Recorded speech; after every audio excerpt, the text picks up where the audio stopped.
We'll start from there. By the way, happy 123 day. You guys know that? Today is 123. It's only 123 you're going to experience. Awesome. Oh, wow, indeed. All right. So I guess we'll start off with, we're going to read this passage, Matthew chapter 26, verse 13.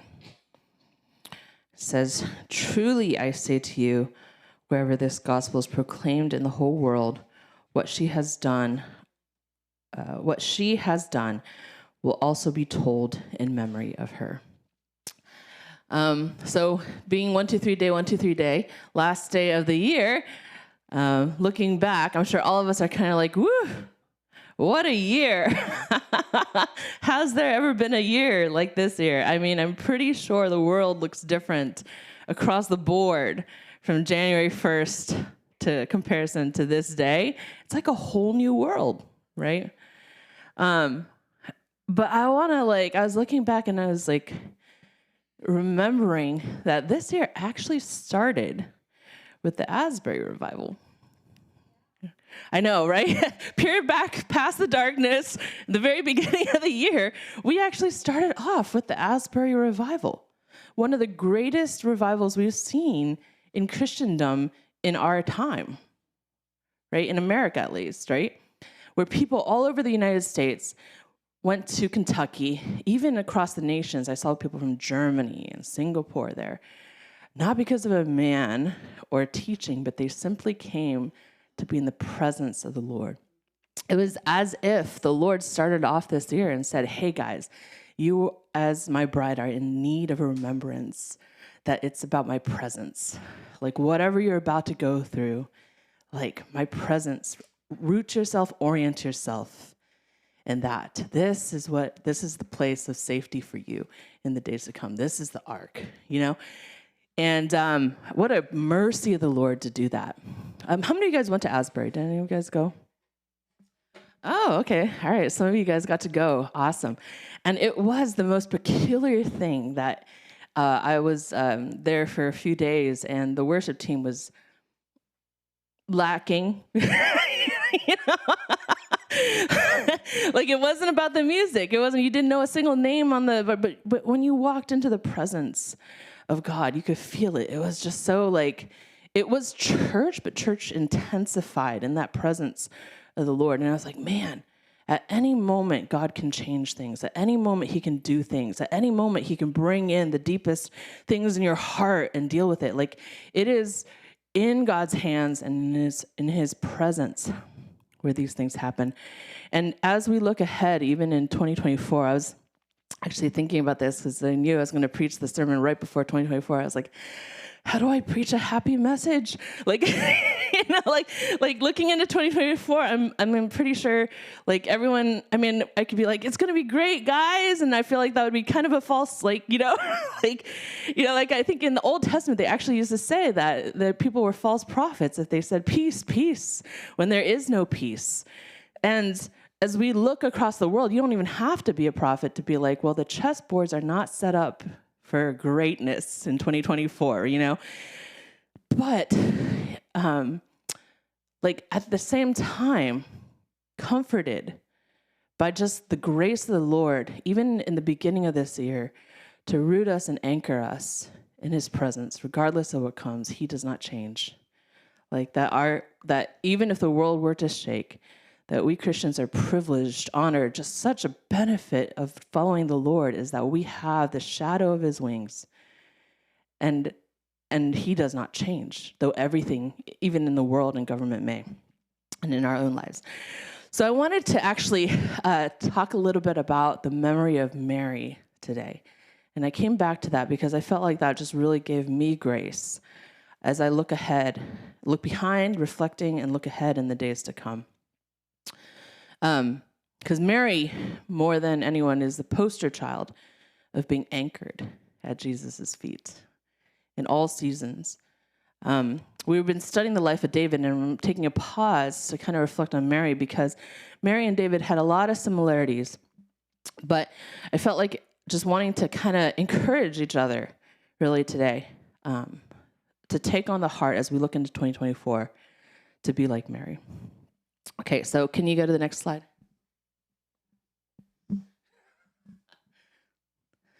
Okay, back to I was talking about the Asbury revival, so we're past that now. But just the idea that God is restoring the tabernacle of David for that purpose. I love just the thought that like 20-some years ago, 30-some years ago, there were maybe just a small handful of houses of prayer. And now across the world, like China, Singapore, like all these places, God's raising up places where people can go to anchor themselves.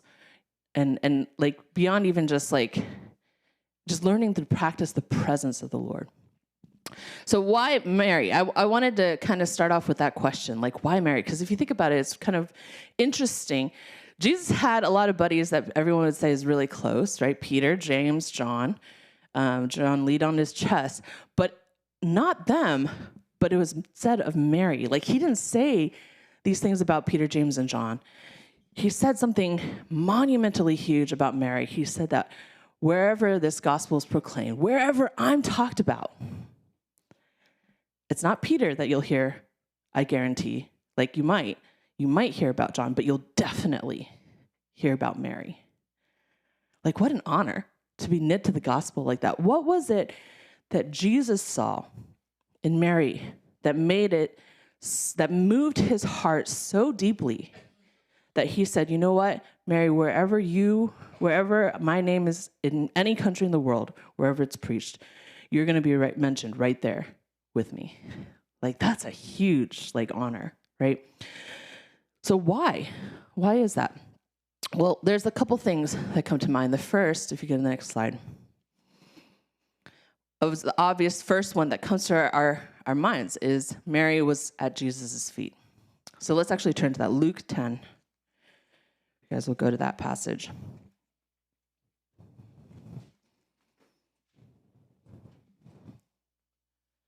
Luke 10:38.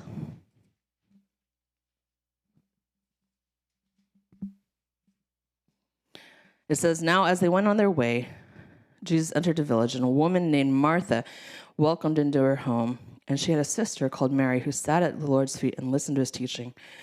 But Martha was distracted with much serving, and she went up to him and said, Lord, do you not care that my sister has left me to serve alone? Tell her then to help me. But the Lord answered her, Martha, Martha, you are anxious and troubled about many things, but one thing is necessary. Mary has chosen the good portion, which will not be taken from her. And so Mary, in contrast to Martha, Mary was not okay with being distant. Mary needed to be close. If you think about it, Mary honestly could have helped Martha and still heard Jesus' teaching. She could have got all the doctrine. She could have got all the theology correct. You know, she could have been part of really that breakout session or whatever it may be that Jesus was having. She could have understood it all and gotten all the knowledge she needed, but she wasn't okay with that. She needed to be close. She needed to be at his feet. She needed to stay there, and she wanted to be there. Why? Like, she wanted to study Jesus' face, his reaction, his closeness. She wanted to be close enough to him that she didn't just know what he thinks theologically, but she wanted to know who he is, to be close, that she would be close to him and he would be close to her. I mean, I'm thinking that Mary, out of all the disciples, more than Martha, kind of knew, like, you know, like if you know someone close enough, like you guys who are married couples, like, you know if your wife is upset before everybody knows, right? Or your husband is kind of like not, or is like, you know, those little like curves of the eyes, a little smirk of the lips, like the little like facial expressions, the little like what moves them, what kind of, oh, I know how they're going to react at this. You know, I remember one time we we were riding bikes, and Joseph was at the head of the bike train, and Twee goes, "Oh, Ken's not going to like that." And sure enough, there goes Ken, like riding his bike up to the front, trying to like take over the first place. Like, you just automatically know why, because you've studied one another. It's not just the distant theology of somebody, right? It's like you know their personality because you've been so close with them. Like Mary didn't want to just know the theology of Jesus. She wanted to know him, right? And oftentimes, in church, like our primary thing is actually just know about him. Just come in and sit and just study and just whatever, which is good. But all this studying, and even you guys sitting here and listening to this sermon, this is not the end goal. The end goal is that if we know these things about what he's thinking, then let's go sit before him and be with him. Like not just behaving like Jesus because we know what he would do, but become like him. Right? That's the big misconception I feel like in my own life was I thought that, if I know enough about Jesus, I can behave like him because I know what he would do. I know what he would do. But that's not actually what Christianity is about. Christianity is about being transformed into the likeness of Christ. And you cannot be transformed into the likeness of Christ by listening to Priscilla's sermons. You just can't. Or anybody else's. Even reading the Bible, as good as it is, cannot transform your heart. The Pharisees weren't transformed. But the principle of beholding and becoming, 2 Corinthians 3:18, and we all with unveiled faces, beholding the glory of God, are being transformed into the same image from one degree of glory to another, for this comes from the Lord who is the Spirit. Like, it requires actually gazing at the beauty of Jesus' face to be transformed into his likeness. And we have to choose it. Mary had to choose it. Like Jesus said to Martha, look, you are anxious and troubled about many things. Like, and oftentimes when we see someone who's anxious or troubled, we're like, you know what? And we shouldn't, it's not that we shouldn't say this. The other day, there's someone who's anxious and troubled, and Jessica, one of my friends, is like, take deep breaths. And that's not bad, but man, that is not going to transform her at all. Like it is actually like you are anxious and troubled, and Jesus's description is choose what Mary chose, right? Not just knowing my theology, but come, sit at my feet, gaze at my beauty, and I can transform you, right? And so that's Mary. Mary needed that close proximity to Jesus. One thing is needed, not necessarily a spa day or a vacation, And we as Americans often think that, when we're anxious and troubled, like we just need to take, what do they call that when you take time off work and it's, self-care day, right? A self-care day. That's what we need, right? It's such an American thought because if you go to most countries, they don't have that option, right? Like they can't go to spa day or take a vacation or do whatever, right? That's not the solution. The solution is to sit at Jesus's feet. And Mary understood, not just because she was anxious or troubled, but Mary understood that I need to know him. I want to behold him. I want to know what he's like, not just personally and not just theologically. And that moved Jesus. Can you imagine? I mean, does anyone here know someone famous at all? Okay, super famous. Okay, the most famous, I would say one of the most famous people I know is one of my friends who long story, but anyway, she's famous now.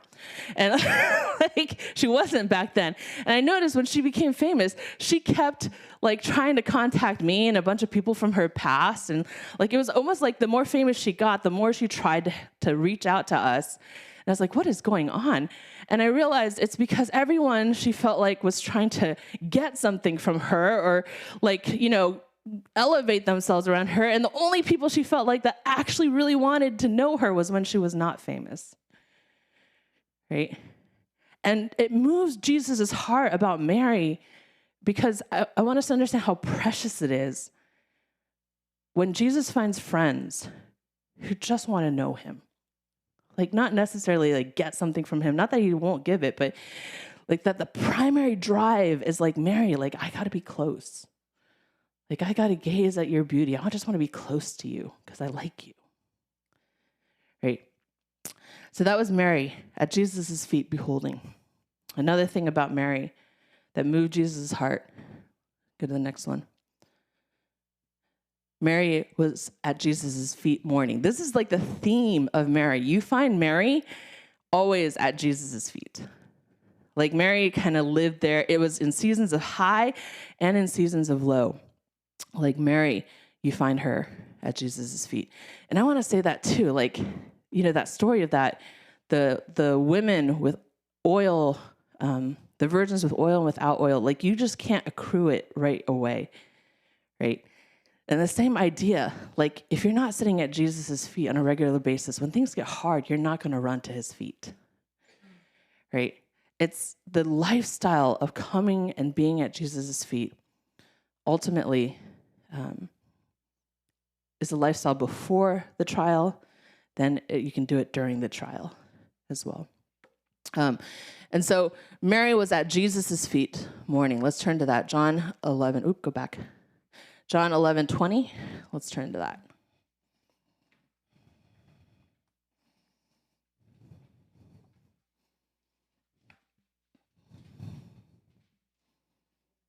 John 11:20.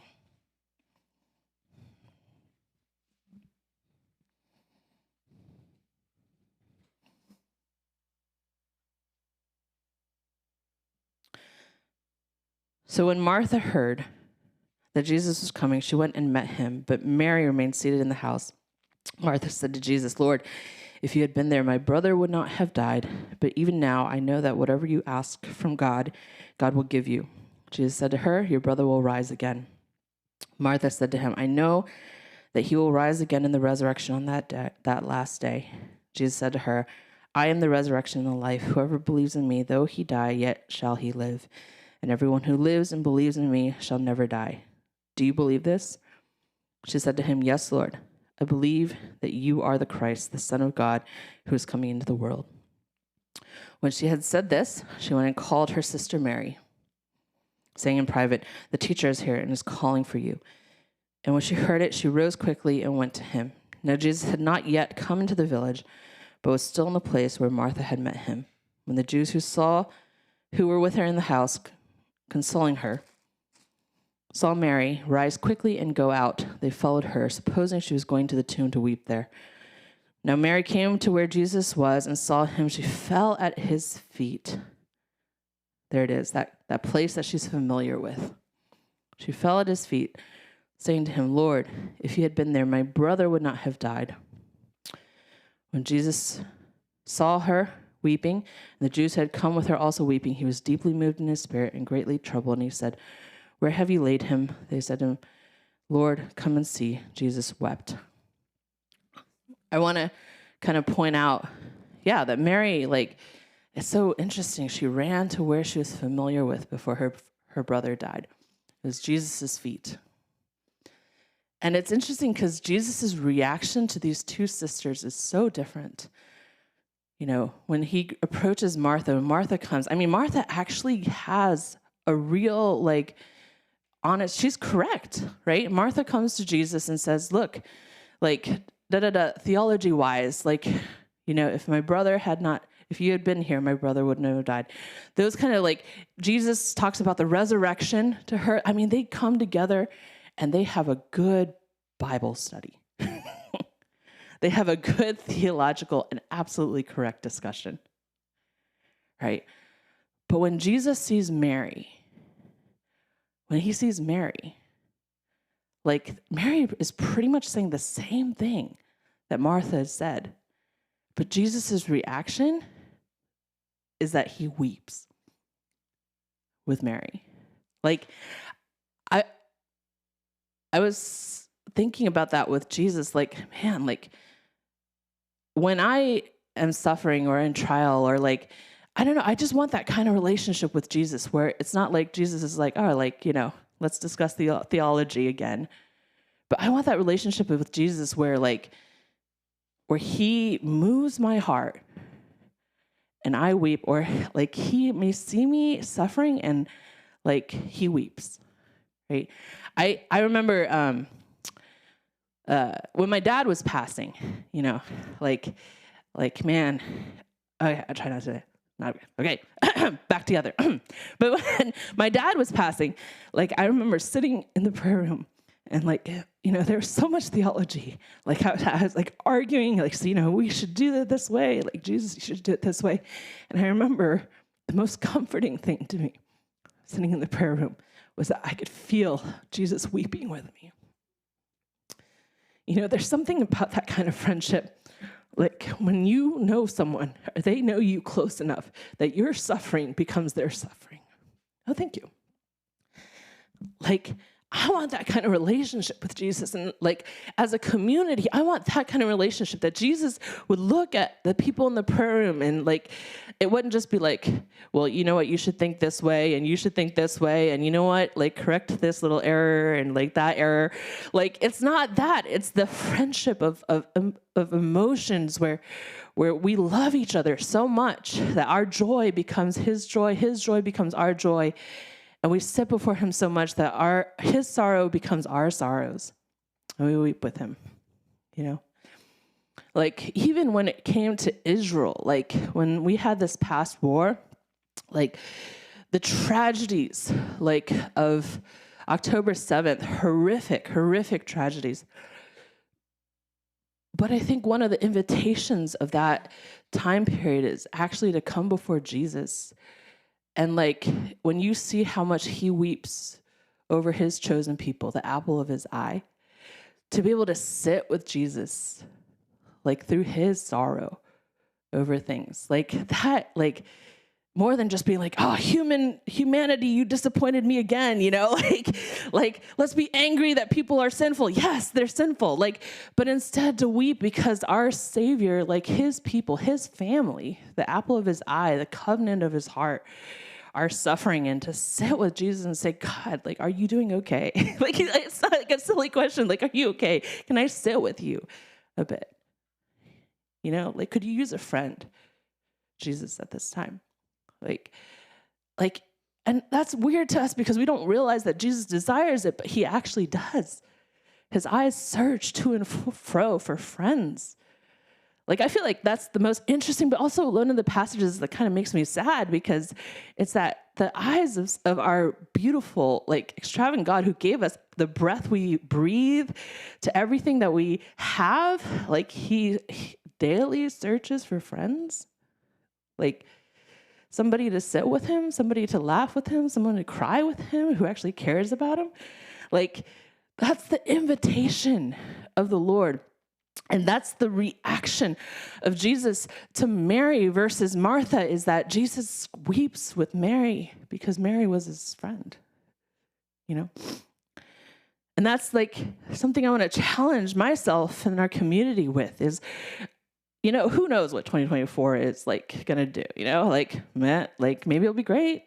Maybe it'll be nuclear war, maybe persecution will break out and half of you will die. I don't know. Like, you just don't know what, sorry, that was really morbid. I'm just in this like, man, it was rough this year, but whatever may happen, like it doesn't, ultimately, that isn't the question that we brace our hearts with as we go into 2024. It's not like, man, am I going to be okay? Is my stuff going to be okay? Am I going to be comfortable or not? The question is like, Jesus, whatever you know is coming in 2024, could I be your friend? And can I sit with you in your grief as you deal with the sins of men and the people who are falling away, and it breaks your heart? Jesus, can I just be the faithful one at your feet? Like, to comfort you, to encourage you, to bless you? Like, come what may? Like, that was Mary. That's why Mary moved Jesus' heart. I love the next one, especially. You really see it highlighted in the next part. You can go to the next slide. But beyond Mary at his feet, beholding beyond Mary at his feet, mourning. You can go to the next slide. Mary was at Jesus' feet, ministering to him. You can go to John 12, 3-7. It's just the next page. Mary therefore took a pound of expensive ointment made from pure nard and anointed the feet of Jesus and wiped his feet with her hair. The house was filled with the fragrance of the perfume. But Judas Iscariot, one of his disciples, the one who was about to betray him, said, "Why was this ointment not sold for 300 denarii and given to the poor?" He said this not because he cared about the poor, but because he was a thief, and having charge of the money bag, he used to help himself to what was put into it. Jesus said, "Leave her alone, so that she may keep it for the day of my burial. For the poor you will always have with you, but you will not always have me." Like, I just want to kind of give a context to the scene there. Like, the disciples and Jesus are having a meal. You can imagine Jesus being reclined at one end of the room, and to his left, like, there's Judas scheming. Like, like you walk into the room, there's Judas. He's in the corner, like, how do I do this? Scheming. And then you look to the right, and James and John are busy fighting, like, over who's better, who gets the highest seat, who gets to ride on Jesus's authority and, like, his kingship, like, who's the better one. You look over there, and Peter's, like, thinking about how great of a disciple he is. And how, like, I would never, like, I'm like the most faithful one of all. Like, you just see, like, them all excited about the power and the esteem of this Christ King Messiah one day. But then in comes Mary to this scene. And Mary looks around the room, and she notices something that all his disciples didn't notice, was that Jesus is hurting.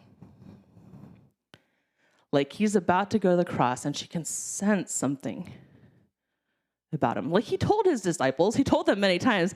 I think even in a passage, he's like, I'm going to be betrayed. I'm going to die. Like, but nobody notices. Nobody cares. Everyone's thinking about their own plots and their own land. But Mary walks in, and, like, she notices, because she sat at Jesus' feet, she knows that look in his eye. She knows that curve of his lips, and she notices that Jesus is troubled. Jesus is about to do something that's heavy, And, like, she goes for it, and she takes the alabaster jar, and she pours it over Jesus. Like, and then immediately Judas is like, what a waste, what a waste. And it's so powerful what Jesus says is, leave her alone. What she's done is a beautiful thing to me. It's precious to me. Like, you guys were all doing your own thing, and and no one noticed the things in my heart, and Mary did, and she came, and she's trying to comfort me, she's trying to anoint me, she's trying to bless me. She's ministering to me. Leave her alone. Leave her alone. Like, it's precious. It moves my heart. Like, we as a church, like, I know I can get swept up in setting up the tables, getting the set list, making sure everything is arranged, but, like, the dinner table, like the disciples and all the activities going on, but I forget the presence. I can even go into prayer room, and I can spend 2 hours sitting there without washing his feet, kissing his feet, pouring out my love. Like, but that's actually what Jesus desires. And in fact, like, Mary is actually doing the same thing to Jesus and loving Jesus the same way that he loved her, if you think about it, just a few chapters earlier. Like, Jesus notices Mary crying, and he cries with her. Like, Mary notices something's up with Jesus, and she goes and she weeps and washes his feet with her tears. Like, we love because he first loved us, right? She couldn't love Jesus if she didn't receive that kind of love from the Lord first. And even as we sit before Jesus, like, honestly, the strength to love him, like, has to be first the openness to sit and receive love from the Lord in that kind of intimacy, in that kind of measure. Guys, I want to submit to you that Jesus suffers today. Like, not that he's like suffering on the cross, but I mean, he suffers when he sees the prodigal, when he sees the nations raging in vain, people plotting in vain. Like, he's still dealing with, the sin of man. Like, he's dealt with it across a certain degree, but as a loving father, his heart still breaks. And like, it's crazy that the invitation to us is that we can be his friends, like during this time. Like, there's a day when all things are made new, that there's peace on the earth and not a single tear anymore. But this short 70 years that we have with the Lord, like during the fallenness of men, like rejecting his kingship, we have the opportunity to be his friends. Like, man, I don't know, like those men who go to war, like they're sometimes like they're friends with their friends forever, like because they've been through the trenches, they went through really hard things together. They were there with one another. And it's like an eternal friendship with these men. And we have those same opportunities with Jesus as he goes through those trenches of dealing with man. And like we get to sit as his friends in his heart. That's my hope for what may 2024. I want to kind of talk. What time? Oh, yeah. Okay. I kind of want to wrap up this idea with the idea of peace offering versus a burnt offering to the Lord. I know we talked a lot about offerings. In the Bible, there's actually many types of offerings. And the one that Jesus, the sin offering is covered and paid for, but there's actually other types of offerings for the Lord. And two of the main ones that were often given was peace offering and burnt offering. And with the peace offering, it's a very little amount. It's like the minimal amount. Like if you offended somebody, like the peace offering, a little bit, like, and you get most of it back. Like if you get the meat, the priest will cook it and you get most of it back, right? And actually, in Proverbs 7, the adulterous woman gives a peace offering. Like the adulterous woman went to church. The adulterous woman like gave the minimal amount you need to give. And like she actually says in Proverbs 7, I was due to offering peace offerings. Today I've paid my vows. Therefore, I've come out to meet you. She gave a peace offering. But there's a greater invitation called the burnt offering. And the burnt offering, like, is total abandonment. Like, all of it was given up to the Lord. All of it. Without a single piece back. King David actually gave burnt offerings. Psalm 66:13, I will come to your house with burnt offerings. I will perform my vows to you. It's this approach to the Lord, like, hey, you're not here just to appease my anxiety and stress. You're not here just to make my life better. Like, I want to give it all. Take it. Have it all. Right? And Job actually gave a burnt offering in scriptures in the mornings. Like, he was afraid his children went cray-cray over the night, and he would, like, give a burnt offering in the morning, like, God, here, like, extravagant, all of it. You can have all of it. It was a burnt offering that wasn't about you getting something from him, but about you blessing him and giving him all simply because he's worthy of it. Right? The burnt offering. David gave a burnt offering. And I've said this before, and I want to say it again. You could go to the next slide. But a life of prayer and worship, like Mary, like David, is precious to God. David was a man after God's own heart. The most glorious achievement in his life wasn't the slaying of Goliath or his kingship. The best thing about David's life was that Jesus quoted him 3 times while hanging on the cross. Imagine being such a good friend to God that while he is in his greatest agony, he thinks of your love as comfort. Like, wow, to be quoted by Jesus 3 times. Like, man, give me that kind of access, God. Help me go to Gethsemane with you and not fall asleep. Like, I want to be your friend in your time of whatever you go through, that I would be found faithful.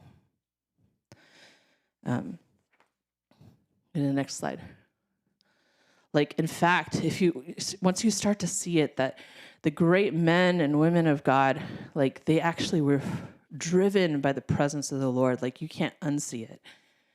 Like Abraham, everything that he did, why he wandered so much, he was looking for a city whose builder and maker was God. He was looking to be close to the guy, right? Like, that was his drive for all his life. Daniel, like, he got thrown into the lion's den.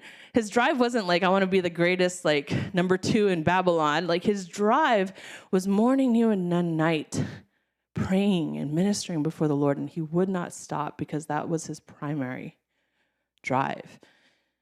Like Moses, even the story of Moses, like, it always blows my mind that Moses actually, his primary drive wasn't the freedom of his people. Like, if you read the text close enough, like he actually tried to proctor a deal with Pharaoh that, hey, could our people go out into the desert for a few days and then they'll come back? You know, like, let them worship in the desert and then, like, for a few days. That was the initial bargain. It wasn't the primary drive of Moses, although God did use that to free his people. But the primary drive of Moses was actually he encountered God in Sinai. It blew his socks off, literally. Like, and then, you got that. And then, like, he was so moved by the presence of God that he really wanted people to come, bring the people out to meet that God at Sinai. All the good kings of Judah. How many Joseph were there? Like 4? Okay, maybe 8 out of like 20, whatever, how many. All of them had the same narrative, that when the nation was going astray, they recentered it on what was the primary motivation of Mary: to be in the presence, to be at his feet, to minister to him, to be at his feet in mourning, to be at his feet in ministering, to be at his feet in beholding. Like, whenever the king centered the kingdom on that again, then there was revival. Like, the presence of God is not a means to the end. It is the end goal. Like, even when we do missions, it must start with us beholding God, being like, this is amazing. Let's go get more people to bring them back to the presence of God. Like, even in discipleship, it must start with beholding, getting a heart for what God has a heart for his people, going out, discipling people so that they can see him better and sit at his feet. Like, every activity under the Christian sun must be starting from that place of beholding him, ministering to him, and bringing more back to beholding him and ministering to him. Like, that was Jesus' prayer. That's, if you want to look at Jesus' motivation for going on the cross, he says it in his prayer. Basically, he says, Father, my desire is that they would be with me where I am. Yeah, like, he's basically telling God, like, I'll do this really, really hard thing and go to the cross and bear the sins of the world, but my greatest desire is that they would be with me, right? To choose the better part, like Mary. The end of our story, like, of this age is not they lived happily ever after. Jesus fixed their lives. They lived happily ever after. That's not the end of the story. Like, that's not how our stories end in Scripture. It actually says, next slide, this is the happy ending. For the earth will be filled with the knowledge of the glory of God as the water covers the sea. And behold, the dwelling place of God is with man. He will dwell with them, and they will be his people, and God himself will be their God. Like, the presence of the Lord, ministering to him, being with him, mourning at his feet, beholding his beauty, like, that is not the means to the end. That is the end goal in and of itself. Like, as we go into 2024, that's my encouragement for us all. Don't worry about whether your life's going to be great. Don't worry about what's going to show up on the front page. Could be great, could be tragedy like we've never imagined. But let the primary drive of this community's heart Be God, whatever comes, like, help me to be your friend. Like, I really want to be your friend through this. Like, let me be a great source of comfort to you. Let me minister to your heart. So let's go into a time of prayer.